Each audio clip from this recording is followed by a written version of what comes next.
अगर आपने अभी तक भी कुछ भी नहीं पढ़ा है, आप चाहते हो कि अभी भी आपका 95% आ जाए, जो आप स्टार्टिंग में सोच रहे थे स्टार्ट नहीं कर पाए थे, वो भी अचीव किया जा सकता है। लेकिन आप तो 10 weeks are enough to complete everything. अब इस सिलेबस को फुलफिल करने के लिए मैंने आपके लिए बहुत बेहतरीन टाइम टेबल बनाया है। 1 दिसंबर को स्टार्ट किया, आपके पास एक स्लॉट होगा जिसमें आप मैथ पढ़ोगे, रियल नंबर पढ़ोगे। तो यही आखिरी 60 दिन आपके पास मौका है। 1 दिसंबर से भी चीजों को स्टार्ट कर दीजिए। इस शेड्यूल को डे वाइज फॉलो करिए। अब स्लॉट नंबर 5 जो है वो तभी एप्लीकेबल है जिस दिन आप सैंपल पेपर लगाएंगे। हर एक चीज इसमें इंक्लूड किया, चाहे वो कोई इंग्लिश का चैप्टर हो, चाहे वो एसएसटी का कोई भी चैप्टर हो, चाहे वो ग्रामर हो, चाहे वो अनसीन पैसेज हो, एक दायरे में उसको करिए ताकि आपको उससे कोई नुकसान ना हो और वो बहुत ज्यादा आप पर हावी ना हो जाए। देखो, डेट्स अनाउंस हो चुकी है और आप अलग अलग स्ट्रेटजी ढूंढने में लगे हुए होंगे। मैं आपसे बस इतनी सी बात कहूंगा कि कोई एक स्ट्रेटजी को ध्यानपूर्वक सुनिए, समझिए, अपने सामने उसको चिपकाइए और फॉलो करना शुरू करिए। स्वागत है आपका एक बहुत बेहतरीन वीडियो में, जिसमें हम डिस्कस करने वाले एक ऐसी ब्लॉक स्ट्रेटजी उन बच्चों के लिए जो एकदम से अभी तक स्टार्ट नहीं किए हुए हैं, जीरो पर स्टैंड कर रहे हैं। अगले 60 दिनों में वो किस तरीके से अपना सिलेबस कंप्लीट करेंगे, हर एक दिन वो कैसे कैसे काम करेंगे, किस सब्जेक्ट को कितने दिन तक पढ़ना है, कितनी वीडियोस देखनी है, कौन से लेक्चर देखने हैं, सब कुछ आपको बहुत बढ़िया तरीके से समझाने वाला हूं। तो वीडियो को सेव कर लीजिएगा और एकदम ध्यान से सीख लीजिएगा। आपको मैं एक ऐसी ब्लॉक स्ट्रेटजी दूंगा जो कि 60 दिनों में आपका कंप्लीट सिलेबस कंप्लीट कराएगी। साथ ही साथ अगर आपने अभी तक भी कुछ भी नहीं पढ़ा है, आप चाहते हो कि अभी भी आपका 95% आ जाए, जो आप स्टार्टिंग में सोच रहे थे स्टार्ट नहीं कर पाए थे, वो भी अचीव किया जा सकता है। लेकिन आपको कंसिस्टेंट रहना पड़ेगा। स्ट्रेटजी आगे डिस्कस करेंगे। सबसे पहले आप ये टेलीग्राम चैनल जरूर ज्वाइन कर लो, क्योंकि जो आपको डे वाइज में टाइम टेबल देने वाला हूं वो आपको इसी पर मैं पीडीएफ अपलोड करूंगा। तो मेक श्योर कि रैंकर्स बोर्ड्स को आप टेलीग्राम में सर्च करके ज्वाइन कर लीजिए, वहां पर मैं आपको चीजें प्रोवाइड करने वाला हूं। अगर मैं आपको टाइमलाइन की बात करूं तो आपको चीजें स्टार्ट करनी है 1 दिसंबर से। 1 दिसंबर से लेकर 9 फरवरी तक मैं आपका syllabus plus revision, sample paper सब कुछ कराने वाला हूं। कैसे कैसे, पहले देख लेते हैं कि हमारे पास वीक्स कितने अवेलेबल हैं। 1 2 3 4 5 6 7 8 9 10 वीक्स हैं, अप्रोक्सीमेटली 10 वीक। तो 10 weeks are enough to complete everything. ये आप एकदम ध्यान समझिएगा। अभी आपको जो मैं टाइम टेबल दूंगा, हर एक दिन आपको कौन से वीडियोज, कौन से लेक्चर, कौन से टॉपिक पढ़ने हैं, सब कुछ वहां पर लिखा रहेगा। सबसे पहले आप समझ लीजिए कि सिलेबस आपको कितना पढ़ना है। सिलेबस की अगर मैं बात करूं तो मैथ में आपको 14 चैप्टर पढ़ने हैं, साइंस में आपको 4+4+5 चैप्टर पढ़ने हैं, एसएसटी में आपको 7+5 मतलब 6 ज्योग्राफी के, एक आपका उसका मैप वाला लास्ट वाले का, 5 आपको पॉलिटी का, 4 इकोनॉमिक्स और 4 हिस्ट्री का पढ़ना है। इंग्लिश में आपको 9+9 प्रोज प्लस पोएट्री और फुटप्रिंट विदाउट फीट का 10 पोएट्री है शायद, 9 9 10, 6 ग्रामर के चैप्टर्स हैं, 2 राइटिंग सेक्शन और 2 अनसीन पैसेज। हिंदी की अगर मैं बात करूं तो 6 आपके प्रोज हो गए, 6 पोएट्री हो गई और 3 आपकी कृतिका वाली किताब से। 4 ग्रामर के चैप्टर इसमें भी हैं और 6 लेखन के पार्ट है। 6 में से आपको 4 ही प्रिपेयर करने होते हैं और 2 अनसीन पैसेज इसमें भी हैं। ओवरऑल मेजर सब्जेक्ट्स की बात करूं तो सभी बच्चों का यही सिलेबस होने वाला है। अब इस सिलेबस को फुलफिल करने के लिए मैंने आपके लिए बहुत बेहतरीन टाइम टेबल बनाया है और ये टाइम टेबल हर एक बच्चे के लिए एप्लीकेबल है। आपको कैसे चीजें करनी है, देखिए, आपको डेली आपको 6 आवर निकालना है मेरे लिए। इसका मैंने एकदम शेड्यूल बनाया हुआ है। जैसे पहले दिन आपने 1 दिसंबर को चीजें स्टार्ट की और आपको 7 के 7 दिन पढ़ना है। अब 1 दिसंबर को स्टार्ट किया, आपके पास एक स्लॉट होगा जिसमें आप मैथ पढ़ोगे, रियल नंबर पढ़ोगे। सपोज रियल नंबर इस दिन अगर शेड्यूल्ड है तो रियल नंबर पढ़ोगे और 1.5 घंटे का स्लॉट होगा। 1.5 घंटे में आप 1 घंटे 20 मिनट, 1 घंटे 25 मिनट पढ़ोगे। उसके बाद आपके पास एक ब्रेक होगा। उसके बाद उस दिन आपको केमिस्ट्री पढ़ना है और ये केमिकल रिएक्शन स्टार्ट करोगे, इसके लिए भी आपको 1.5 घंटे अलॉट किए गए हैं। इसके बाद 2 घंटे का स्लॉट होगा सोशल साइंस के लिए। आपको डेली सोशल साइंस पढ़ना है 2 घंटे, क्योंकि आप ये एक ऐसा सब्जेक्ट है जिसको आप स्किप करते हुए आ रहे हैं, लेकिन अब इसको स्किप नहीं करना है। इसके बाद 1 घंटे का स्लॉट होगा इंग्लिश और हिंदी के लिए। कैसे मैंने डिजाइन किया इस चीज को, देखिए, डे 1 की अगर मैं बात करूं तो आपके पास कॉम्बिनेशन होगा math plus chemistry plus SST plus English, ठीक है। डे 2 जो होगा वो क्या होगा, ये डे 1 है और ये डे 2 है। इस दिन आपका होगा bio plus physics plus SST plus Hindi, ठीक है। यही डेज आपके रिपीट होंगे एक के बाद एक के बाद, ठीक है। जैसे डे 1 पे ये आया तो डे 3 पे फिर से ऐसे ही आएगा। अब हर एक चैप्टर को एक ही दिन में मैं फिनिश करने के लिए भी नहीं कह रहा हूं। जैसे आपको रियल नंबर को फिनिश करने के लिए 2 दिन दिए गए, यानी 3 घंटे में आपको रियल नंबर को फिनिश करना है। लाइव प्रोसेस अगर बायो का चैप्टर है, बड़ा चैप्टर है, तो 1 2 3 4 5 6 7 दिन में आपको फिनिश करना है। जैसे केमिस्ट्री के एक चैप्टर की बात करो तो एक चैप्टर को केमिस्ट्री के फिनिश करने के लिए मैंने 6 आवर अलॉट किए हैं। जैसे 1 2 3 4 दिन में फिनिश करना है, 1.5 घंटे के। ज्योग्राफी का कोई चैप्टर है तो 3 दिन दिया गया है। पॉलिटी का कोई चैप्टर है तो 3 दिन दिया गया है। इकोनॉमिक्स का कोई चैप्टर है तो उसे भी 3 दिन दिया गया है। हिस्ट्री के कोई बड़े चैप्टर हैं तो उसको 4 दिन दिया गया है। 2-2 घंटे का 4 दिन, मतलब 8 घंटे आपको मिल रहे हैं। इंग्लिश का कोई भी चैप्टर आप उठा रहे हैं तो 1 दिन में आप फिनिश करेंगे। हिंदी का कोई भी चैप्टर उठा रहे हैं तो आप 1 दिन में फिनिश करेंगे। आपको 1 घंटे इसके लिए अलॉट किया गया है। अब अगर मैं बात करूं आपको कि आपको सैंपल पेपर वगैरह कब लगाने हैं, तो सैंपल पेपर आपको स्टार्ट करना है 22 दिसंबर से। मतलब शुरू में आप 1 2 3 वीक आराम से पढ़ाई करेंगे एज पर दिस शेड्यूल, और उसके बाद आप सैंपल पेपर स्टार्ट करेंगे। इस दिन आपको मैथ का सैंपल पेपर लगाना है, यानी संडे वाला जो दिन होगा 6 + 3 यानी 9 घंटे आप पढ़ रहे होंगे। उसके बाद फिर नेक्स्ट जो संडे आएगा उस दिन आप साइंस का सैंपल पेपर लगा रहे होंगे। अब आपकी संडे की जो पढ़ाई होगी वो बढ़ जाएगी, 6 + 3 हो जाएगी। इसमें आपको प्रॉपर टाइम भी मिलता है। आपको पता ही है कि आपके पास पूरी छुट्टी होती है तो उस दिन हम ज्यादा मेहनत करेंगे।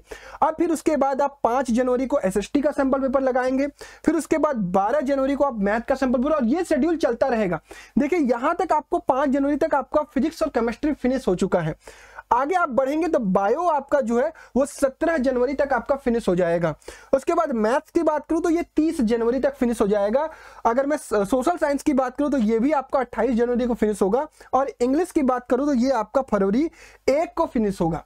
यानी आप एक चीज देख पा रहे हो कि 1 फरवरी और या फिर 31 जनवरी तक आपका कंप्लीट सिलेबस हो जाएगा। यानी 60 डेज, जो 2 महीने की मैं बात कर रहा हूं, उसमें आपका सिलेबस कंप्लीट हो चुका होगा। अब इसके बाद 1 तारीख से हम स्टार्ट करेंगे अपना सैंपल पेपर लगाना। 1 दिन मैथ का सैंपल लगाया, 1 दिन गैप किया, उस दिन प्रिपेयर करेंगे अगले सैंपल पेपर के लिए, साइंस का है। फिर 1 दिन गैप लेंगे, फिर प्रिपेयर करेंगे, एसएसटी का सैंपल पेपर लगाएंगे। फिर 1 दिन गैप लेंगे, मैथ का सैंपल पेपर लगाएंगे। फिर 1 दिन गैप लेंगे और साइंस का सैंपल पेपर लगाएंगे। अब इसके बाद आपको अपनी सारी स्टडीज को ब्रेक करना है, रोक देना है वहीं पर। अब आपका पेपर है 15 फरवरी को इंग्लिश का। इस दिन आप 10, 11, 12, 13 और 14 ये 5 दिन फुल्ली डिवोट करेंगे अपने इंग्लिश की प्रिपरेशन के लिए। इसमें आप कंप्लीट आप जो चीजें पढ़ चुके हैं अब उसको रिवाइज करेंगे। इसमें आपको नई चीजें नहीं पढ़नी होगी क्योंकि आप पिछले 60 दिनों में अपना कंप्लीट सिलेबस कंप्लीट कर चुके हैं। फिर उसके बाद जिन बच्चों का साइंस का तो सबका पेपर होता है, इसके लिए 4 दिन के गैप में आप तीनों सब्जेक्ट को आप रिवाइज करेंगे। 1 दिन फिजिक्स, 1 दिन केमिस्ट्री, 1 दिन बायो और 1 दिन लास्ट दिन, तीनों सब्जेक्ट। इसके बाद अगर मैं बात करूं तो अगर किसी बच्चे का संस्कृत का पेपर है तो वो 1 दिन के गैप में उसको रिवाइज करेगा और पेपर देगा। अगर ऐसा संस्कृत का आपका पेपर नहीं है तो ये 4 दिन आपको मिलते हैं 4 के चारों सब्जेक्ट को रिवाइज करने के लिए। एसएसटी का बोर्ड का पेपर आपको 25 फरवरी को देना है। इसके बाद अगर आपका हिंदी का पेपर है, अगर संस्कृत का नहीं होगा तो हिंदी होगा, तो 2 दिन का आपको गैप मिलेगा और इस 2 दिन के गैप में आपको हिंदी रिवाइज करना है। उसके बाद मैथ में आपको बहुत इनफ गैप्स मिल रहे हैं 9 दिन के आसपास, 3 3 6 3 9 दिन आराम से आप मैथ को रिवाइज करिए। यहाँ पर 2 चैप्टर 1 दिन में भी निपटाएंगे तो 7 दिन में आपका पूरा रिवीजन हो जाएगा। उसके बाद अगर आपका कंप्यूटर ITI है तो उसके लिए भी आपको प्रॉपर 7 दिन का गैप मिल रहा है। अब इससे फायदा ये हुआ कि इस 60 दिनों में आपके सिलेबस भी कंप्लीट हो रहे हैं। अप्रोक्सीमेटली आप 3-3 सैंपल पेपर सभी सब्जेक्ट के लगा भी पा रहे हैं। इंग्लिश और हिंदी के सैंपल पेपर अगर आपको लगाने भी होंगे तो आप गैप्स में लगाइएगा, आपको कोई दिक्कत नहीं होगी। और कोई भी सब्जेक्ट को इधर उधर आपको पढ़ने की जरूरत नहीं पड़ेगी, हर चीज के लिए आपको प्रॉपर गैप्स अवेलेबल है। तो यही आखिरी 60 दिन आपके पास मौका है जिसमें आप फिर से भी चीजों को स्टार्ट करके अपने आप को फिर से वहां पर स्टैंड करा सकते हैं। जो बच्चे अप्रैल, मई, जून, जुलाई कहीं से भी स्टार्ट करके अपने आप को अभी पर स्टैंड कर रहे हैं, वो रिविजन स्टार्ट कर चुके हैं। तो लास्ट मौका है आपके पास, 1 दिसंबर से भी चीजों को स्टार्ट कर दीजिए। इस शेड्यूल को डे वाइज फॉलो करिए, मुझे टेलीग्राम पर मैसेज करिए, अपने आप को एक चैलेंज दीजिए कि हाँ मैं 60 डेज का चैलेंज एक्सेप्ट कर रहा हूं। डेली मुझे टारगेट भेजिए, मैं आपको टेलीग्राम में अपनी पर्सनल आईडी दे दूंगा, वहां पर मुझे आप टारगेट भेजिएगा कि भैया आज का ये मेरा टास्क है। उस टास्क को फॉलो करना शुरू करिए और ये हर एक बच्चे को करना है। टास्क लिखकर डेली का मुझे देना है और शाम तक उसको 6 घंटे केवल बैठना है। डेढ़ डेढ़ 2 और 1 के 4 स्लॉट्स में आपको बैठकर अपना काम करना है। तो एक एक दिन का ब्लॉक उठाइए और एक एक दिन का ब्लॉक को अपने आप टारगेट में दीजिए और कंप्लीट करिए। ठीक है, आप किसी भी सब्जेक्ट को कंप्लीट करने के लिए आपको कैसे कैसे चीजें करनी है वो भी मैंने लिख रखी है। तो देखिए, आपको जो डेली का स्लॉट दिया गया है ये मैंने आपको बता दिया। अब स्लॉट नंबर 5 जो है वो तभी एप्लीकेबल है जिस दिन आप सैंपल पेपर लगाएंगे, जिस दिन आपके शेड्यूल में सैंपल पेपर होगा। किसी भी सब्जेक्ट में आप क्या क्या चीजें करेंगे ये भी आपके लिए बहुत इंपॉर्टेंट हो जाती है। मैथ में आप वन शॉट देखकर चैप्टर को समझ सकते हैं, उसके बाद अपनी एनसीईआरटी पूरी लगा लीजिए। कुछ गारंटेड क्वेश्चंस मैं टॉपिक मेनिया के थ्रू दे रहा हूं, तो आप हमारे यूट्यूब पर ही हमारी टॉपिक मेनिया को जरूर फॉलो करिएगा। साइंस और मैथ के लिए हम लोग टॉपिक मेनिया आपको प्रोवाइड कर रहे हैं, ये काफी हेल्पफुल होने जा रहा है आपके लिए, तो इसको एक बार चेकआउट कर लीजिएगा। एनसीईआरटी लगा लीजिएगा, हर एक क्वेश्चंस लगा लीजिएगा, उसके बाद कुछ इंपॉर्टेंट पीवाईक्यूज लगाकर आपको इस चैप्टर को फिनिश करना है।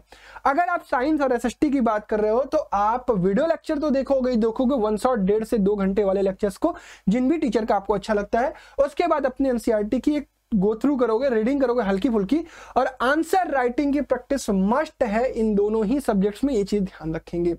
क्या नहीं करना है इन 2 महीनों में, इस चीज का सबसे ज्यादा ख्याल आपको रखना है। Do not break your consistency. आप देखो, चाहे 1 महीने बाद भी आओगे, आपको यूट्यूब पर भैया दीदी आपको स्ट्रेटजीज बताएंगे, ये हमारा काम है और पढ़ना आपका काम है। तो मेक श्योर कि अगर आप अभी से चीजों को स्टार्ट कर रहे हो तो don't break your consistency. Consistent रहिए, 60 दिन तक डेली 6 घंटे केवल काम करिए, उसके बाद जितना आराम करना है, जितना मजा करना है करिए, 6 घंटा सिर्फ डिवोट करिए, डेली का डेली आपका काम होता जाएगा। Don't change your strategy every week. आपको यूट्यूब पर डेली स्ट्रेटजी कोई ना कोई मिलती रहेगी जो आपको पसंद आए। मैंने तो आपको डेली का टाइम टेबल दे दिया भाई, आपको हर एक दिन क्या करना है ये तक दे दिया, और बहुत मेहनत से बनाया मैंने। हर एक चीज उसमें इंक्लूड किया, चाहे वो कोई इंग्लिश का चैप्टर हो, चाहे वो एसएसटी का कोई भी चैप्टर हो, चाहे वो ग्रामर हो, चाहे वो अनसीन पैसेज हो, हर एक चीज। तो यार एक बार देख लो, जो स्ट्रेटजी तुम्हें पसंद आए उस पर स्टिक रहो, हर बार चेंज मत करो।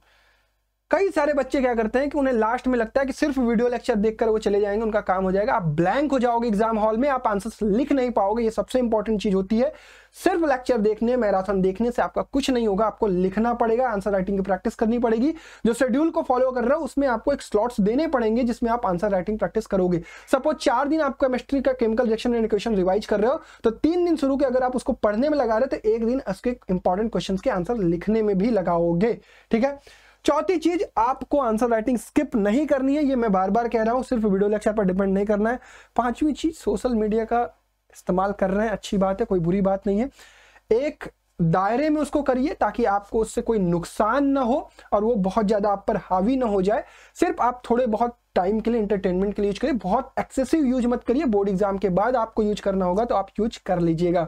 ठीक है, तो that's all from my side for your next 60 days, last 60 days. जैसा भी आपको लग रहा हो, अगर आप अभी से भी चीजों को स्टार्ट करेंगे तो मुझे उम्मीद है कि आप बेहतर परफॉर्म कर सकते हैं।